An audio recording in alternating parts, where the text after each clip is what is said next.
নুসরাত তাবাসসুমকে আমি প্রশ্নটা করতে চাই যে আমি যদি গত ১.৫ বছরে প্রফেসর খান যেই জায়গায় আমাদেরকে একটু দৃষ্টি আকর্ষণ করলেন, আপনিও কি সেই বিষয়ে একমত যে গত ১.৫ বছরে নারীদের সাইবার বুলিং এর কথা বললেন উনি, তারপর হচ্ছে যে সোশ্যাল মিডিয়াতে বিভিন্ন ধরনের মানে পাশাপাশি যদি আমি যুক্ত করি, আমি কিন্তু দেখেছি যারা নারীর প্রতি হেনস্থা করেছে তারা এক ধরনের বাহবা পেয়েছে, তাদেরকে কিছু কিছু ক্ষেত্রে ফুলের মালা দেওয়া হয়েছে, মানে এগুলির কিছু প্রতীকী ব্যাপার আছে। তো নুসরাত, আপনি এইটা কিভাবে দেখেছেন? আমি পাশাপাশি আরেকটা জিনিস যোগ করি, যেটা আসলে আপনি একটু বলতে চেয়েছিলেন। আমরা কিন্তু পুরোটা জুলাই জুড়ে মানে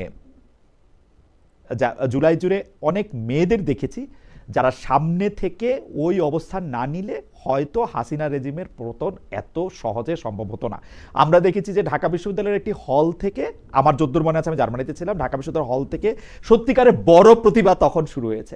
আপনি এটা মনে করেন কিনা যে এই নারীদের প্রতি আন্ডারমাইন করা হয়েছে, তাদেরকে মেইন স্ট্রিম থেকে সরিয়ে দেওয়া হয়েছে, সরিয়ে তাদেরকে সরিয়ে যেতে হয়েছে, একজন প্রতিনিধিকেও আমরা আসলে সেই অর্থে দেখি নাই যে যাকে আসলে কেন্দ্রীয় নেতৃত্বের মধ্যে আমরা আসতে দেখেছি? এইটা একটা। আর মেয়েদের প্রতি আসলেই অনেক অন্যায় করা হয়েছে কিনা, হচ্ছে কিনা, এই 18 মাসটাকে সামনে রেখে যদি একটু বলেন।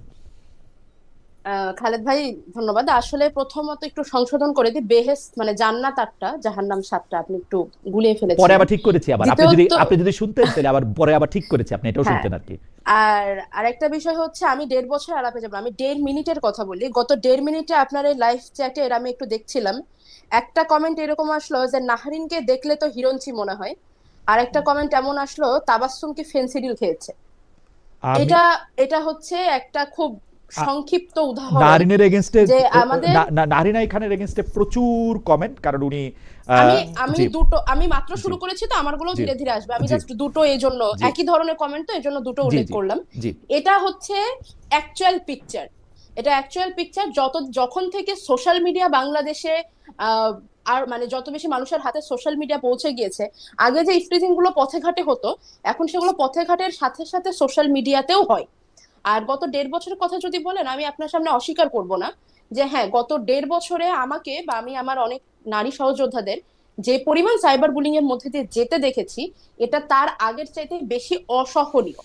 পরিমাণে বেশি কিনা সে আলাপটাই আমি আসবো না, কিন্তু কেন অসহনীয় সেটা আমি একটু বলি।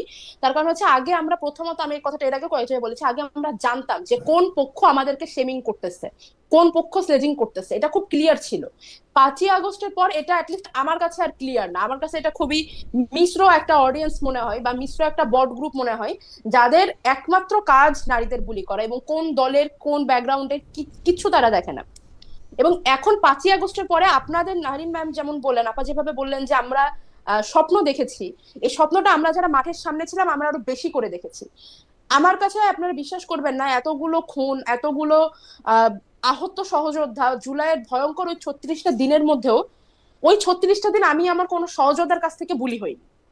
ওই 36টা দিন যখন লিগের ছেলে পেলে আমাদেরকে বুলি করতো, স্লাট শেমিং করতো, তখন কমেন্ট বক্সে দেখতাম যে আপামোর জনতা সেখানে এসে আমাদেরকে ডিফেম করতেছে, ডিফেন্ড করতেছে, আমাদের হয়ে দাঁড়াচ্ছে, আমাদের হয়ে কথা বলছে।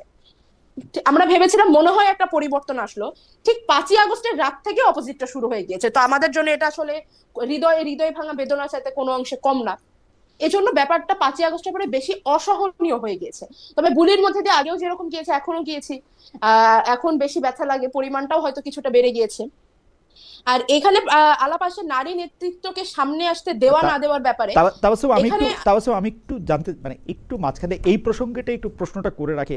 আপনার কাছে এরকম মনে হয় কি না যে যে বুলিংটা 5 আগস্টের পরে হইতেছে, সেইটা অনেক বেশি ওইটা টার্গেট হচ্ছে মেয়েদের পোশাক বা মেয়েরা কি রকমভাবে কথা বলতেছে সেইটার উপর, এবং সেইটার ক্ষেত্রে এক ধরনের দঙ্গলবাজি আরোপ করা হচ্ছে, সেইটা আপনার কাছে মনে, বা সেইটা আপনার কাছে কখনো মনে হয়েছে কিনা? মানে আমি আমার কাছে, দেখুন, 5ই আগস্টের পর ওই যে বললাম ব্যাপারটা বেশি অসহনীয়। হুম মানে আঘাতের পরিমাণটা আগের চাইতে, হ্যাঁ আগের চাইতে বেড়েছে, কিন্তু সেটা হয়তো 19-20, কিন্তু ভাষাটা বা টার্গেটিংটা, ওটার ফ্রিকোয়েন্সিটা আগের চাইতে অনেক বেশি। আর ওই যে বললাম যে এখন কখনো কখনো মনে হয় যে এরা তো একসময় সহযোদ্ধা ছিল। আমি জানি না, যে ছেলেটা আজকে জামাতের পক্ষে লেখে ফেসবুকে, সে এসে যদি আমাকে বুলি করে, আমার মনে হয় যে না, আমরা তো জুলাইতে, আমরা তো পাশাপাশি দাঁড়িয়ে আন্দোলন করেছি। ছাত্র দলের যে ছেলেটা, আমরা জুলাইতে পাশাপাশি দাঁড়িয়ে আন্দোলন করেছি, দেশের কোনো না কোনো জায়গাতে সে আমাদের জন্য কথা বলেছে, আমরা তাদের জন্য কথা বলেছি। তারা যখন আজকে এসে লেখে আমাদের বিরুদ্ধে বা এই ধরনের ধরে নিচ্ছে এদের কোনো রিয়েল আইডেন্টিটি নাই, কিন্তু বট আইডিও তো কোনো না কোনো মানুষই চালায়। তো সেখানটাতে খারাপ লাগে, যে ব্যথাটা বেশি লাগে। আর এখানে যদি বলেন যে পথে ঘাটে নারী হেনস্থা, এক তো আমি দোষ দিব মানে ইন্টারিম সরকারের প্রতিও আমার এই অভিযোগটা গত আমলেও ছিল।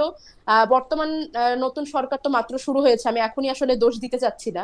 তবে আলটিমেটলি পুলিশের যে একটা নজর আন্দাজ করার প্রবণতা, আমার কাছে সবসময় মনে হচ্ছে 5ই আগস্টের পর পুলিশের মধ্যে, আমি জানি না আমার এই কথাটা কিভাবে নেওয়া হবে, কিন্তু ওদের মধ্যে একটা বেশ অবহেলাজনিত একটা দৃষ্টিভঙ্গি তৈরি হয়েছে যে আহ, জুলাইতে তোরা পুলিশের শাসন মানলি না, পুলিশ আমরা শাসন করতে গেলাম সেটা তোরা এভাবে আটকাইলি, এখন আমরা কিছু করব না, এই টাইপের একটা প্রতিশোধ পরায়ণতা থেকে প্রতিশোধ পরায়ণ টাইপের একটা নির্লিপ্ততা আমার চোখে পড়েছে।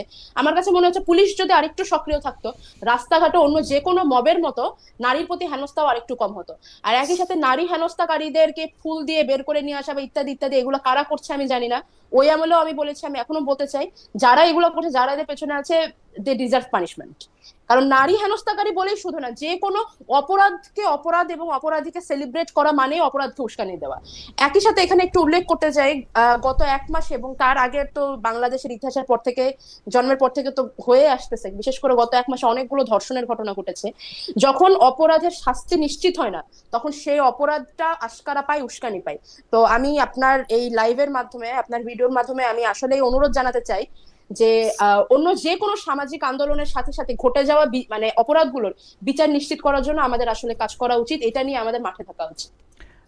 নুসরাত, আপনাকে ধন্যবাদ।